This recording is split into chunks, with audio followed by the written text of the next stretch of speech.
إنا أنزلنا التوراة فيها هدى ونور يحكم بها النبيون الذين أسلموا للذين هادوا والربانيون والأحبار بما استحفظوا من كتاب الله وكانوا عليه شهداء فلا تخشوا الناس واخشوني ولا تشتروا بآياتي ثمنا قليلا ومن لم يحكم بما أنزل الله فأولئك هم الكافرون وكتبنا عليهم فيها أن النفس بالنفس والعين بالعين والأنف بالأنف والأذن بالأذن والسن بالسن والجروح قصاص فمن تصدق به فهو كفارة له ومن لم يحكم بما أنزل الله فأولئك هم الظالمون وقفينا على آثارهم بعيسى ابن مريم مصدقا لما بين يديه من التوراة وآتيناه الإنجيل فيه هدى ونور ومصدقا لما بين يديه من التوراة وهدى وموعظة للمتقين وليحكم أهل الإنجيل بما أنزل الله فيه ومن لم يحكم بما أنزل الله فأولئك هم الفاسقون وأنزلنا إليك الكتاب بالحق مصدقا لما بين يديه من الكتاب ومهيمنا عليه فاحكم بينهم بما أنزل الله ولا تتبع أهواءهم عما جاءك من الحق لكل جعلنا منكم شرعة ومنهاجا ولو شاء الله لجعلكم أمة واحدة ولكن ليبلوكم فيما آتاكم فاستبقوا الخيرات إلى الله مرجعكم جميعا فينبئكم بما كنتم فيه تختلفون وأن يحكم بينهم بما أنزل الله ولا تتبع أهواءهم واحذرهم أن يفتنوك عن بعض ما أنزل الله إليك فإن تولوا فاعلم أنما يريد الله أن يصيبهم ببعض ذنوبهم وإن كثيرا من الناس لفاسقون أفحكم الجاهلية يبغون ومن أحسن من اللہ حکما لقوم یوقنون۔ یہ سورہ مائدہ کی آیت نمبر 44 سے آیت نمبر 50 تک قرآن کریم کی میں نے تلاوت کی ہے، اور ان آیات کریمہ کا تعلق بھی بڑی حد تک ان واقعات سے ہے جو اس سے پہلے کی آیات کی تفسیر میں ذکر کیے گئے ہیں۔ ان آیات کا ترجمہ یہ ہے: بے شک ہم نے تورات نازل کی تھی جس میں ہدایت تھی اور نور تھا۔ تمام نبی جو اللہ تعالیٰ کے فرمانبردار تھے اسی کے مطابق یہودیوں کے معاملات کا فیصلہ کرتے تھے، اور تمام اللہ والے اور علماء بھی اسی پر عمل کرتے رہے، کیونکہ ان کو اللہ کی کتاب کا محافظ بنایا گیا تھا اور وہ اس کے گواہ تھے۔ لہذا اے یہودیوں، تم لوگوں سے نہ ڈرو اور مجھ سے ڈرو، اور تھوڑی سی قیمت لینے کی خاطر میری آیتوں کا سودا نہ کیا کرو، اور جو لوگ اللہ کے نازل کیے ہوئے حکم کے مطابق فیصلہ نہ کریں وہ لوگ کافر ہیں۔ اور ہم نے اس تورات میں ان کے لیے یہ حکم لکھ دیا تھا کہ جان کے بدلے جان، آنکھ کے بدلے آنکھ، ناک کے بدلے ناک، کان کے بدلے کان، دانت کے بدلے دانت، اور زخموں کا بھی بدلہ لیا جائے۔ ہاں، جو شخص اس بدلے کو معاف کر دے تو یہ اس کے لیے گناہوں کا کفارہ ہو جائے گا، اور جو لوگ اللہ کے نازل کیے ہوئے حکم کے مطابق فیصلہ نہ کریں وہ لوگ ظالم ہیں۔ اور ہم نے ان پیغمبروں کے بعد عیسیٰ ابن مریم کو اپنے سے پہلی کتاب یعنی تورات کی تصدیق کرنے والا بنا کر بھیجا، اور ہم نے ان کو انجیل عطا کی جس میں ہدایت تھی اور نور تھا، اور جو اپنے سے پہلی کتاب یعنی تورات کی تصدیق کرنے والی اور متقیوں کے لیے سراپا ہدایت و نصیحت بن کر آئی تھی۔ اور انجیل والوں کو چاہیے کہ اللہ نے اس میں جو کچھ نازل کیا ہے اس کے مطابق فیصلہ کریں، اور جو لوگ اللہ کے نازل کیے ہوئے حکم کے مطابق فیصلہ نہ کریں وہ لوگ فاسق ہیں۔ اور اے رسول محمد صلی اللہ علیہ وسلم، ہم نے تم پر بھی حق پر مشتمل کتاب نازل کی ہے جو اپنے سے پہلی کتابوں کی تصدیق کرتی ہے اور ان کی نگہبان ہے، لہذا ان لوگوں کے درمیان اسی حکم کے مطابق فیصلہ کرو جو اللہ نے نازل کیا ہے، اور جو حق بات تمہارے پاس آ گئی ہے اسے چھوڑ کر ان کی خواہشات کے پیچھے نہ چلو۔ تم میں سے ہر ایک امت کے لیے ہم نے ایک الگ شریعت و طریقہ مقرر کیا ہے، اور اگر اللہ چاہتا تو سب کو ایک امت بنا دیتا، لیکن الگ شریعتیں اس لیے دیں تاکہ جو کچھ اس نے تمہیں دیا ہے اس میں تمہیں آزمائے، لہذا نیکیوں میں ایک دوسرے سے آگے بڑھنے کی کوشش کرو۔ اللہ ہی کی طرف تم سب کو لوٹ کر جانا ہے، اس وقت تمہیں وہ باتیں بتائے گا جن میں تم اختلاف کیا کرتے تھے، اور ہم حکم دیتے ہیں کہ تم ان لوگوں کے درمیان اسی حکم کے مطابق فیصلہ کرو جو اللہ نے نازل کیا ہے، اور خواہشات کی پیروی نہ کرو، اور ان کی اس بات سے بچ کر رہو کہ وہ تمہیں فتنے میں ڈال کر کسی ایسے حکم سے ہٹا دیں جو اللہ نے تم پر نازل کیا ہو۔ اس پر اگر وہ منہ موڑیں تو جان رکھو کہ اللہ نے ان کے بعض گناہوں کی وجہ سے ان کو مصیبت میں مبتلا کرنے کا ارادہ کر رکھا ہے، ان لوگوں میں سے بہت سے فاسق ہیں۔ بھلا کیا یہ جاہلیت کا فیصلہ حاصل کرنا چاہتے ہیں؟ حالانکہ جو لوگ یقین رکھتے ہوں ان کے لیے اللہ سے اچھا فیصلہ کرنے والا کون ہو سکتا ہے؟ جیسا کہ پچھلی آیات کی تفسیر میں بیان کیا گیا تھا، یہ یہودیوں کا ذکر ہے جو مدینہ طیبہ میں آباد تھے، اور رسول کریم صلی اللہ علیہ وسلم سے ان کا ایک معاہدہ ہو گیا تھا کہ امن کے ساتھ رہیں گے، امن کا معاہدہ تھا۔ لیکن ان یہودی حضرات کی کیفیت یہ تھی کہ ان کے ہاں اگر کوئی شخص بڑا آدمی جرم کا ارتکاب کرتا تو وہ چاہتا تھا کہ کسی طرح مجھے اس سزا کا سامنا نہ کرنا پڑے جو تورات میں اس کے لیے طے کی گئی ہے۔ اس کے لیے مختلف ہیلے بہانے کیے جاتے تھے، اور رسول کریم صلی اللہ علیہ وسلم کی طرف بھی بعض مرتبہ اس غرض سے بھیجا گیا کہ آپ کی شریعت تورات کی شریعت کے مقابلے میں نرم ہے، لہذا آپ کے پاس فیصلہ بھیج دیا جائے تاکہ آپ نرمی کا فیصلہ فرمائیں تو اس کے اوپر ہم عمل کر لیں، جیسا کہ رجم کے بارے میں پیچھے میں نے عرض کیا، اسی طریقے سے بنو نذیر کی جو دیت کے بارے میں جو واقعہ پیچھے بیان کیا۔ اب اللہ تبارک و تعالی فرما رہے ہیں کہ جن احکام میں یہ لوگ رسول کریم صلی اللہ علیہ وسلم کی طرف رجوع کر رہے تھے، ان احکام میں تورات کی شریعت اور رسول کریم صلی اللہ علیہ وسلم کی شریعت میں کوئی اختلاف نہیں تھا۔ شادی شدہ زانی کے لیے رجم اور سنگساری کی سزا وہاں پر بھی تھی، اور یہاں رسول کریم صلی اللہ علیہ وسلم نے بھی اس کو نافذ فرمایا، اور اسی طرح قصاص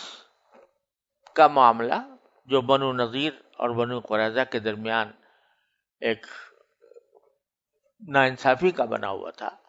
اس بارے میں بھی تورات نے جو کچھ حکم دیا تھا وہی قرآن کریم نے بھی دیا ہے اور رسول کریم صلی اللہ علیہ وسلم نے بھی دیا ہے۔ تو ان کو چاہیے تھا کہ اس تورات پر پورا بھروسہ کرتے، اس کے اوپر عمل کرتے۔ تو پہلے تو یہ فرمایا کہ انا انزلنا التوراۃ فیہا ھدی ونور، ہم نے تورات نازل کی تھی اس طرح کہ اس کے اندر ہدایت کا بھی سامان تھا اور ایک نور تھا۔ نور تھا اللہ تبارک و تعالیٰ کی اطاعت کے حکم کا حکم دینے کا، اس کے اندر نور تھا کہ کوئی شخص اس پر عمل کرے تو اس کی زندگی منور ہو جائے، یحکم بها النبیون الذین اسلموا، اور اس کے مطابق فیصلہ کرتے رہے ہیں انبیاء کرام۔ تورات تو حضرت موسیٰ علیہ السلام پر نازل ہوئی تھی، پھر اس کے احکام حضرت عیسیٰ علیہ السلام تک جاری رہے۔ اس دوران بہت سارے انبیاء کرام تشریف لائے جو بنو اسرائیل سے تعلق رکھتے تھے۔ حضرت موسیٰ کے بعد یوشع علیہ السلام، کالب علیہ السلام، سموئیل علیہ السلام اور شعیہ علیہ السلام، زکریا علیہ السلام،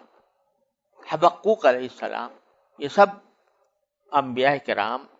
موسیٰ علیہ السلام کے بعد آئے۔ تو قرآن کریم میں فرما رہا ہے کہ یہ سارے انبیاء کرام اس تورات کے احکام کے اوپر عمل کرتے رہے ہیں۔ یحکم بها النبیون الذین اسلموا، جنہوں نے اپنے آپ کو فرما بردار بنا لیا تھا۔ اشارہ اس طرف ہے کہ یوں تو تورات کے ماننے والے تم بھی ہو، اے یہودی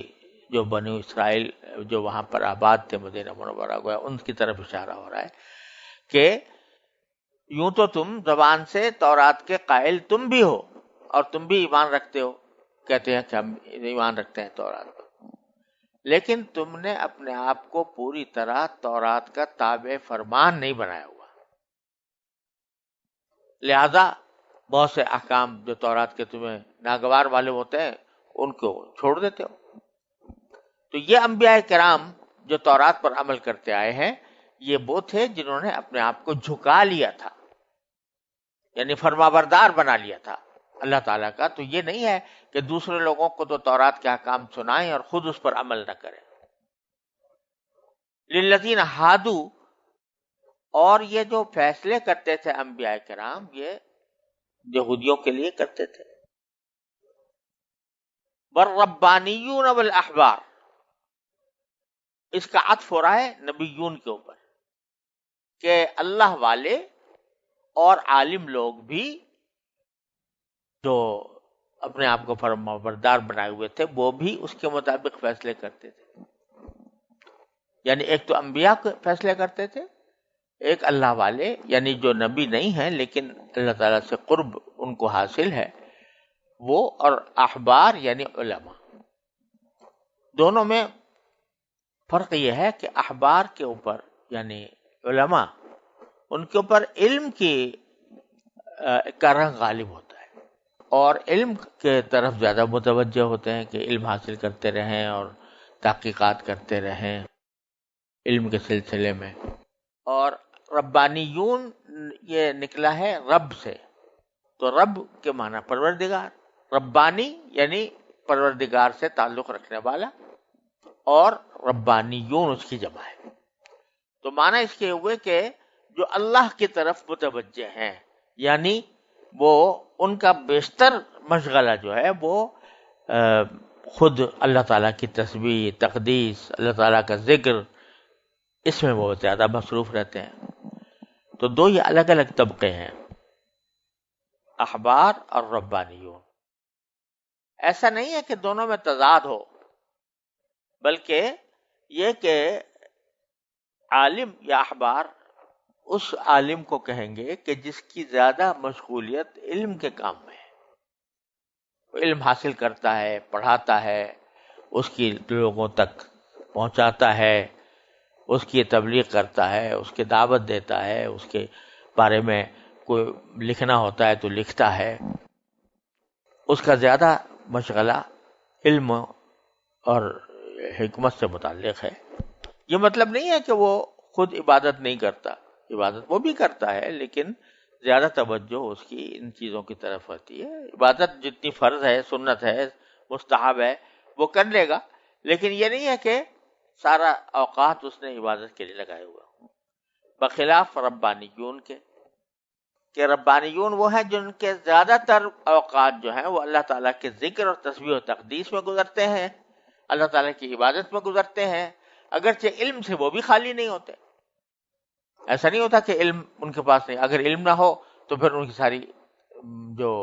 عبادت ہے وہ عکا رہ جائے گی۔ تو لیکن دو یہ طبقے ہیں، اور یہ مسلمانوں کے اندر بھی ہیں، علماء بھی ہیں اور صوفیہ بھی ہیں، تو وہ بھی عمل کرتے آئے ہیں تورات کے اوپر، بمستحفظوا من کتاب اللہ، اس لیے کہ ان کو محافظ بنایا گیا تھا اللہ کی کتاب کا، وَكَانُوا عَلَيْهِ شُهَدَاء، اور یہ اس کے گناہ، اس کے گواہ تھے، اور یعنی بعض حضرات نے اس کا ترجمہ یہ کیا کہ وہ اس کی خبر رکھنے والے تھے، اس کے نگراں تھے۔ تو اللہ تبارک و تعالیٰ فرماتے ہیں کہ فَلَا تَخْشَوُا النَّاسَ وَاخْشَوْنِ،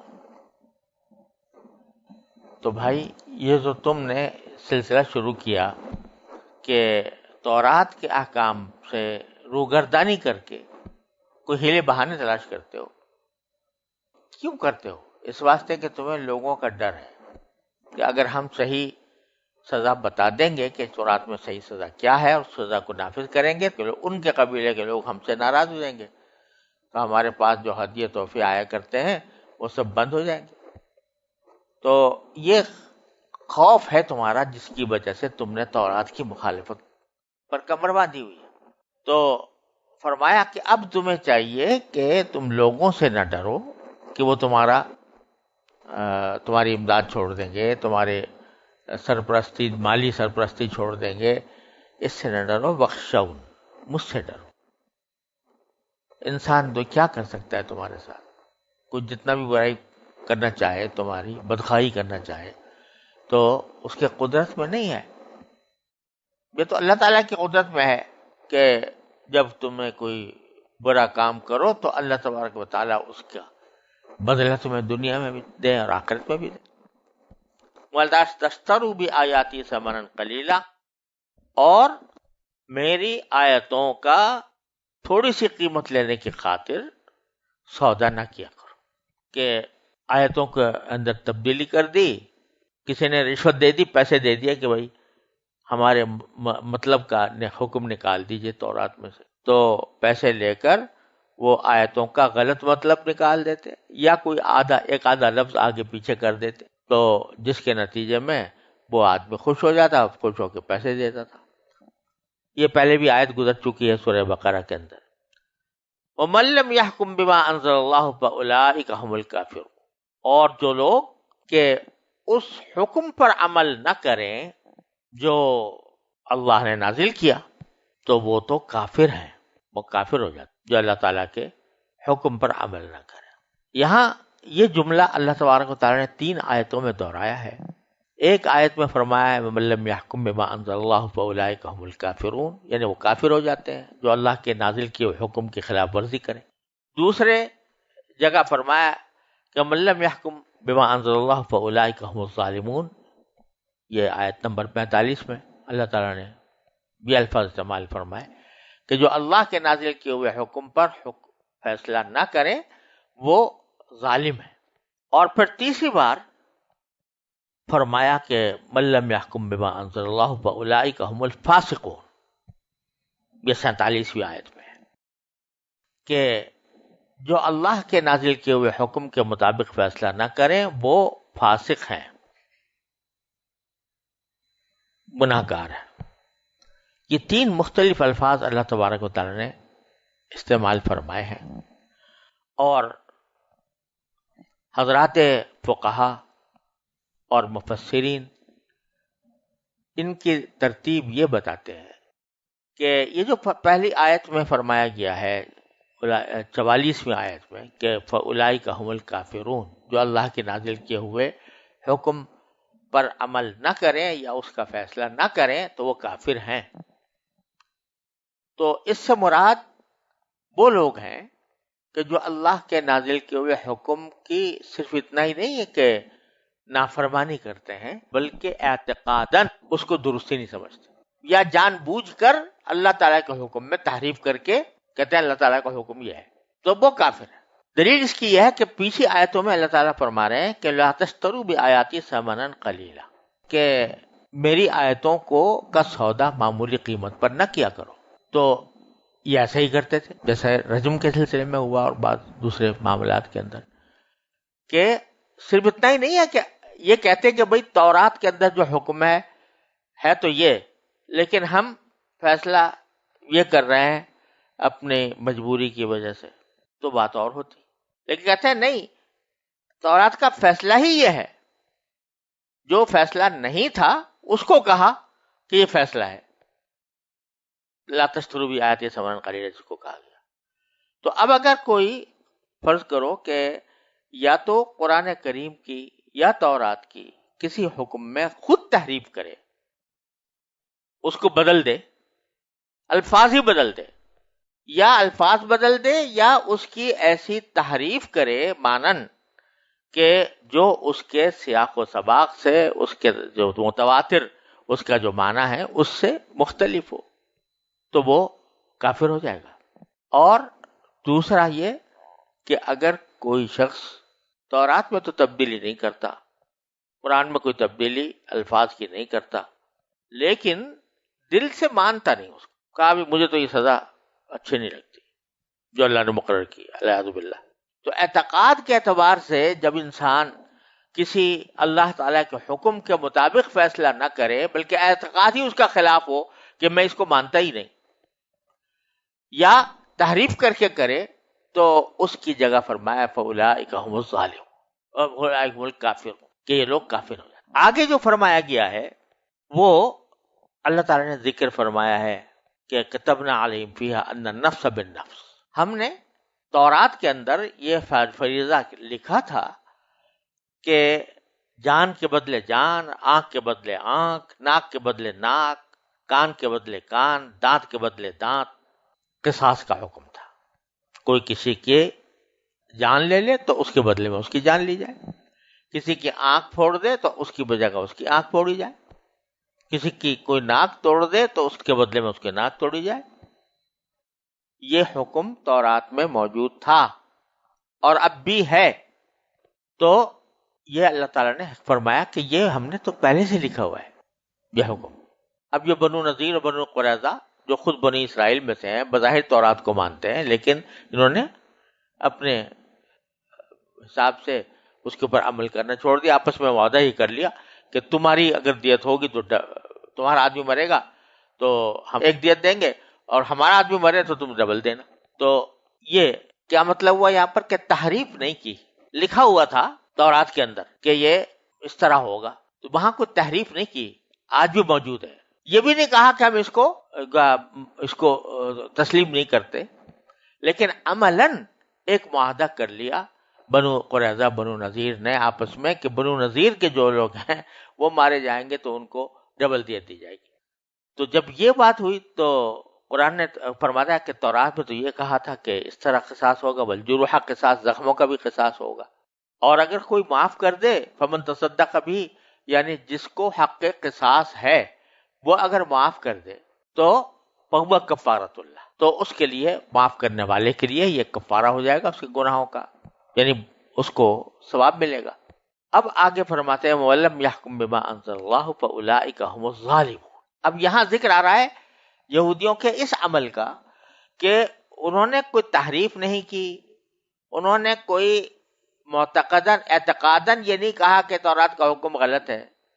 لیکن عملاً اس کی خلاف ورزی کی اور ایک معاہدہ ایسا کر لیا جو اس کے خلاف تھا. اور وہ معاہدہ بھی کیسا تھا کہ ایک فریق کہتا تھا کہ میری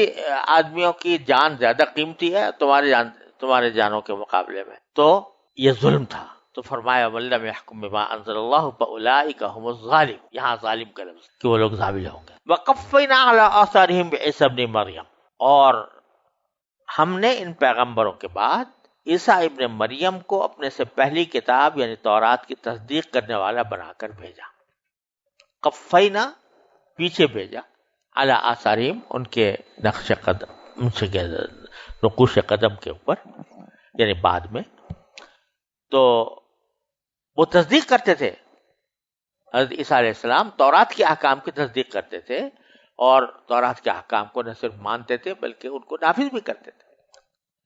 وَآتَيْنَاهُ الْإِنْجِيلَ فِيهِ هُدًى وَنُورٌ، اور پھر ان کو ہم نے ایک دوسری کتاب دی، انجیل، اس میں بھی ہدایت تھی اور نور تھا. یہی الفاظ تورات کے لیے فرمائے تھے، یہ الفاظ انجیل کے لیے فرمائے. کہ اس میں ہدایت بھی تھی اور نور بھی تھا. وَمُصَدِّقًا لِمَا بَيْنَ يَدَيْهِ مِنَ التَّوْرَاةِ، اور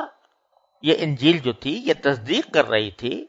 اس کتاب کی جو اس سے پہلے آئی تھی، یعنی تورات، اس کی تصدیق کرتی تھی. وَهُدًى وَمَوْعِظَةً، اس میں ہدایت بھی تھی اور نصیحت بھی تھی متقی لوگوں کے لیے. اب یہاں فرماتے ہیں وَلْيَحْكُمْ أَهْلُ الْإِنْجِيلِ بِمَا أَنزَلَ اللَّهُ فِيهِ. اب اہل انجیل کو چاہیے کہ جو کچھ اللہ نے نازل کیا ہے انجیل کے اندر اس کے مطابق فیصلے کریں. وَمَن لَّمْ يَحْكُم بِمَا أَنزَلَ اللَّهُ فَأُولَٰئِكَ هُمُ الْفَاسِقُونَ، اور جو اللہ کے نازل کیے ہوئے حکم کے فیصلے کے مطابق فیصلہ نہ کرے تو وہ فاسق ہے. یہاں پر بھی جو اہل انجیل سے خطاب ہو رہا ہے کہ جو کچھ انجیل کے اندر نازل ہوا ہے تمہیں چاہیے کہ اسی کے مطابق فیصلے کرو. اب اگر تم نہیں کرو گے تو فاسق ہوگے. یہاں کافر نہیں کہا بلکہ فاسق فرمایا، جو کہ نافرمان کے لیے معنی میں آتا ہے، اور وہ اس لیے کہ یہاں پر ذکر اس بات کا ہے کہ اہل انجیل جو تھے انہوں نے یہ نہیں کہا تھا کہ بھئی ہم اس میں تعریف کریں گے. یہ عملاً تعریف کی تھی، نہ اعتقاداً انجیل کے احکام کو نہ غلط سمجھا تھا، لیکن عملی طور پر اس میں کوتاہی ہو گئی اور اس کے مطابق عمل نہیں کیا. اس واسطے یہاں پر فرمایا فَأُولَٰئِكَ هُمُ الْفَاسِقُونَ. تو کیا وہ فاسق؟ یہاں سمجھ لیجئے یہ بات کہ اس میں تو کوئی شبہ کی بات نہیں ہے کہ کوئی شخص اللہ تعالیٰ کے نازل کیے ہوئے حکم کی خلاف ورزی کرے اور قاضی بن کر بیٹھ جائے، جج بن کر بیٹھ جائے، اور وہ اللہ تعالیٰ کے نازل کیے ہوئے احکام کے خلاف فیصلہ کرے، تو اس کے شدید گناہ ہونے میں تو کوئی شک و شبہ کی گنجائش نہیں. لیکن اس کی دو صورتیں ہوتی ہیں. ایک صورت یہ ہوتی ہے کہ جو جج قرآن و سنت کے احکام کے خلاف فیصلے کر رہا ہے وہ دل سے بھی یہ جانتا ہے، دل سے بھی یہ سمجھتا ہے کہ قرآن و سنت کے جو احکام ہیں وہ جو ہے وہ معاذ اللہ وہ صحیح نہیں ہے، اور اس میں ظلم ہے، بے ناانصافی ہے، یا معاذ اللہ جو ہے وہ ہمارے دور کے تقاضوں کے مطابق نہیں ہے، یا پروپیگنڈے کے مطابق نہیں ہے. تو جو شخص یہ سمجھے العیاذ باللہ کہ قرآن کا حکم ہی غلط ہے یا ناقابل عمل ہے، تو وہ پہلی آیت کے تحت آئے گا وَمَن لَّمْ يَحْكُم بِمَا أَنزَلَ اللَّهُ فَأُولَٰئِكَ هُمُ الْكَافِرُونَ. اور دوسرا شخص وہ ہے کہ جو اس کی نفی تو نہیں کرتا، یہ تو نہیں کہتا کہ میں مانتا نہیں ہوں، لیکن ساتھ ہی فیصلے کرتا ہے اس کے خلاف، اور اس کے دل پر کوئی میل بھی نہیں آتا کہ بھئی میں قرآن و سنت کے خلاف فیصلے کر رہا ہوں. میل بھی نہیں آتا، نہ تو انکار ہے قرآن و سنت کا یا اس کے احکام کا، اور دوسری طرف عملاً کر رہا ہے اور دل میں کوئی تردد بھی پیدا نہیں ہوتا کہ بھئی میں یہ جو کر رہا ہوں گناہ نہ ہو جائے کہیں. تو اس پر صادق آتی ہے دوسری آیت فَأُولَٰئِكَ هُمُ الظَّالِمُونَ، کہ جو اللہ کے نازل کیے ہوئے حکم کے بغیر فیصلے کرتا ہے تو وہ ظالم ہے. اور تیسری صورت یہ ہے کہ آدمی یہ سوچتا ہے کہ بھئی ہے تو اللہ ہی تعالیٰ کا حکم بہتر، لیکن میں کیونکہ مجبور ہوں تو اس مجبوری کی وجہ سے میں اللہ کے نازل کیے ہوئے حکم کے خلاف فیصلہ کر رہا ہوں، تو اس کا حکم یہ ہے کہ وہ فاسقین میں شامل ہے. اس لیے کہ تمہیں کس نے کہا کہ تم فیصلہ کرو؟ تم استعفیٰ دے کے الگ ہو جاؤ اور کوئی دندہ دیکھو. کوئی ضروری تو نہیں کہ تم ہمیشہ اسی عہدے پر ثابت رہو. تو اب اگر کوئی شخص اللہ تعالیٰ کے حکم کی خلاف ورزی کر رہا ہے، اگرچہ اس کو دل میں یہ خیال بھی ہے کہ میں اللہ تعالیٰ کی حکم کی خلاف ورزی کر رہا ہوں، تو وہ فاسقین یا ظالمین میں شامل ہوگا، وہ کافرین میں نہیں آئے گا. اللہ تعالیٰ کفر سے بھی حفاظت فرمائے، ظلم سے بھی حفاظت فرمائے، اور فسق سے بھی حفاظت فرمائے. پھر فرمایا کہ وَأَنزَلْنَا إِلَيْكَ الْكِتَابَ بِالْحَقِّ مُصَدِّقًا لِمَا بَيْنَ يَدَيْهِ مِنَ الْكِتَابِ، اور اے نبی صلی اللہ علیہ وسلم، ہم نے آپ پر بھی کتاب نازل کی ہے برحق، اور وہ کتاب بھی تصدیق کرنے والی ہے اس سے پہلے جو کتاب آ چکی تھی، یعنی تورات و انجیل۔ اس کو یہ نہیں کہتے کہ اللہ نے نازل نہیں کی تھی، اللہ نے نازل کی تھی، وہ مہیمن علیہ، اور اس کتاب کی نگراں بھی ہے۔ یہ عجیب لفظ استعمال فرمایا کہ یہ نگراں ہے اس کتاب کی۔ کیا معنی؟ کہ یہ لوگ تو اس کتاب کے اندر تحریف کرتے رہتے ہیں، کچھ سے کچھ بنا دیتے ہیں، تو ہم نے جو کتاب نازل کی ہے یہ اس کی نگرانی اور نگہبانی کرتی ہے کہ کہاں انہوں نے غلط کیا تھا اور صحیح کیا ہے، وہ بتاتی ہے۔ تو مہیمن ہے یعنی نگہبان اور نگراں ہے اس کتاب کی، یعنی تورات کی بھی اور انجیل کی بھی۔ تو یہاں یہ بھی صاف واضح ہو گیا کہ جو تصدیق کی بات کی گئی ہے کہ بھئی قرآن تصدیق کرتا ہے تورات اور انجیل کی، تو تورات اور انجیل کی تصدیق کے معنی یہ ہے کہ اس کے جو بنیادی عقائد ہیں اللہ تعالیٰ کی وحدانیت کے اور بنیادی، ان کے اندر وہ تصدیق کرتا ہے۔ رسول کریم صلی اللہ علیہ وسلم کی تشابری کی پیشین گوئیاں جو اس میں موجود ہیں ان کی تصدیق کرتا ہے، لیکن چونکہ مہیمن ہے یعنی نگہبان ہے، تو پھر کہیں نہ کہیں انہوں نے جو غلطیاں کی ہیں ان کی تصحیح بھی کر دیتا ہے کہ یا غلط کہی انہوں نے بات اور صحیح بات یہ ہے۔ فاحکم بینہم بما انزل اللہ، لہذا اب آپ ان کے درمیان فیصلے کیجئے اسی حکم کے مطابق جو اللہ نے نازل کیا ہے۔ ولا تتبع اہواءہم، اور ان کی خواہشات کے پیچھے نہ چلیے۔ عما جاءک من الحق، یعنی آپ کے پاس جو حق آ گیا ہے اس کو چھوڑ کر آپ ان کے خواہشات کے پیچھے نہ چلیے۔ جیسے بنی نذیر کہہ رہے ہیں کہ ہمارے آدمی کا خون بہا جو ہے ڈبل ہونا چاہیے، یا یہ لوگ کہہ رہے ہیں کہ شریف آدمی ہے اس نے زنا کر لیا ہے لہذا اس کی سزا سنگساری نہ ہو، کچھ منہ کالا کر کے اس کو پھرا دیں۔ تو یہ ساری ان کی خواہشات ہیں، ان کے پیچھے نہ جائیے۔ اب سوال پیدا ہوا کہ جب یہ ساری کتابیں ایک دوسرے کی تصدیق کرتی ہیں، انجیل آئی تھی وہ تورات کی تصدیق کرتی تھی، قرآن آیا تو اس سے تورات انجیل دونوں کی تصدیق کرتا ہے، تو پھر جب ایک ہی خدا کی بھیجی ہوئی کتابیں ہیں تو ان کے اندر احکام میں اختلاف کیوں ہے؟ بعض احکام تورات کے اندر تھے وہ منسوخ کر دیے گئے، تو یہ کیا ہو رہا ہے؟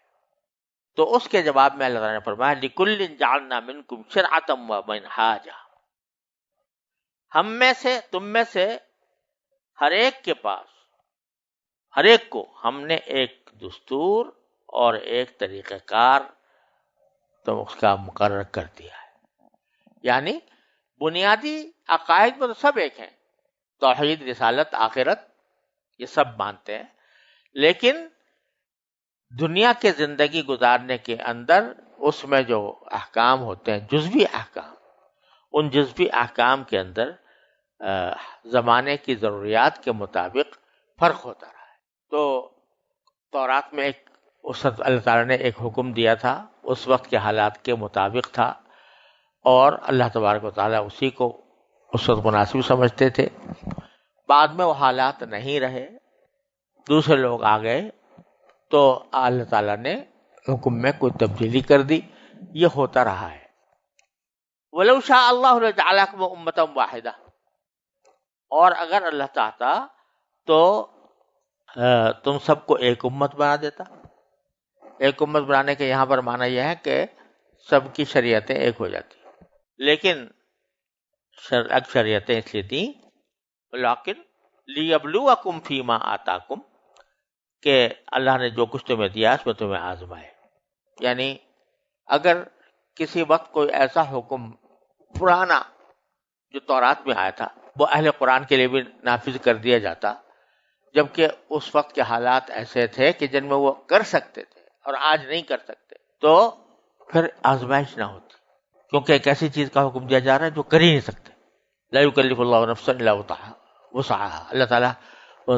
اس کی انسان کی وسعت سے زیادہ کا مکلف اس کو نہیں بناتے۔ تو اگر اس حکم کا آج مکلف بناتے تو یہ آزمائش کیسے ہوتی؟ آزمائش تو اس سے جگہ ہوتی ہے جہاں ایک آدمی کام کر سکتا ہو اور نہ کر سکتا ہو، دونوں باتیں ہوتی ہوں۔ لیکن یہاں پر جب وہ اگر اس کو مجبور کر دیا جاتا کسی ایک کام پر کہ اس کے سوا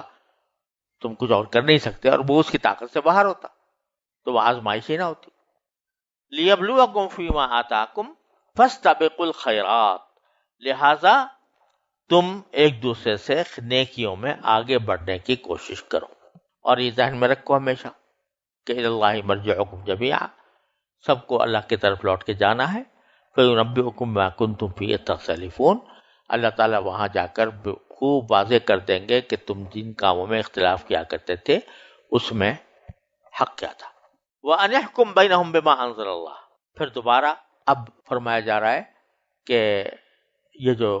لوگ تمہارے پاس مقدمہ لے کر آئے ہیں، وہی رجم والا یا دیت والا، تو ان کے درمیان فیصلہ کریں آپ جو آپ پر اللہ نے نازل کی، وَلَا تَتَّبِعْ أَهْوَاءَهُمْ، اور ان کی خواہشوں کی پیروی نہ کریں، وَاحْذَرْهُمْ أَن يَفْتِنُوكَ عَن بَعْضِ مَا أَنزَلَ اللَّهُ إِلَيْكَ، اور ان کی اس بات سے بچ کر رہو کہ کہیں وہ تمہیں فتنے میں ڈال کر کسی ایسے حکم سے ہٹا دیں جو اللہ نے تم پر نازل کیا ہو، بچ کر رہو۔ یعنی یہ بڑے شاطر لوگ ہیں، تو کسی وقت کہیں ایسا نہ ہو کہ یہ آپ کو غلط فہمی میں مبتلا کر دیں۔ فَإِن تَوَلَّوْا، اگر پھر بھی نہ مانے یہ لوگ اللہ کے حکم کے اوپر عمل کرنے کو، فَعْلَمْ أَنَّمَا يُرِيدُ اللَّهُ أَن يُصِيبَهُم بِبَعْضِ ذُنُوبِهِمْ، تو جان رکھو کہ اللہ نے ان کے بعض گناہوں کی وجہ سے ان کو مصیبت میں مبتلا کرنے کا ارادہ کر رکھا ہے۔ اگر یہ نہیں مانیں گے نا تو کیا ہوگا کہ ان پر کوئی نہ کوئی عذاب ہوگا، آئے گا۔ تو یہ انہوں نے جو پہلے نافرمانیاں کی تھیں اس کی بنا پر ہم نے یہ ارادہ کر رکھا ہے کہ ان کو کسی مصیبت میں مبتلا کر دے ان کے گناہوں کی وجہ سے۔ وہ مصیبت یہی ہوگی کہ حکم دیا جا رہا ہے اللہ تعالیٰ کی طرف سے کچھ اور یہ عمل کچھ اور کر رہے ہیں۔ اور فرمایا کہ بَإِنَّ كَثِيرًا مِّنَ النَّاسِ لَفَاسِقُونَ، ان لوگوں میں اکثر لوگ جو ہیں وہ فاسق ہیں۔ أَفَحُكْمَ الْجَاهِلِيَّةِ يَبْغُونَ، کیا یہ جاہلیت کا فیصلہ چاہتے ہیں؟ وَمَنْ أَحْسَنُ مِنَ اللَّهِ حُكْمًا لِقَوْمٍ يُوقِنُونَ، اور اللہ سے زیادہ بہتر کون ہوگا فیصلہ کرنے والا مگر ان لوگوں کے لیے جو اللہ پر یقین رکھتے ہوں۔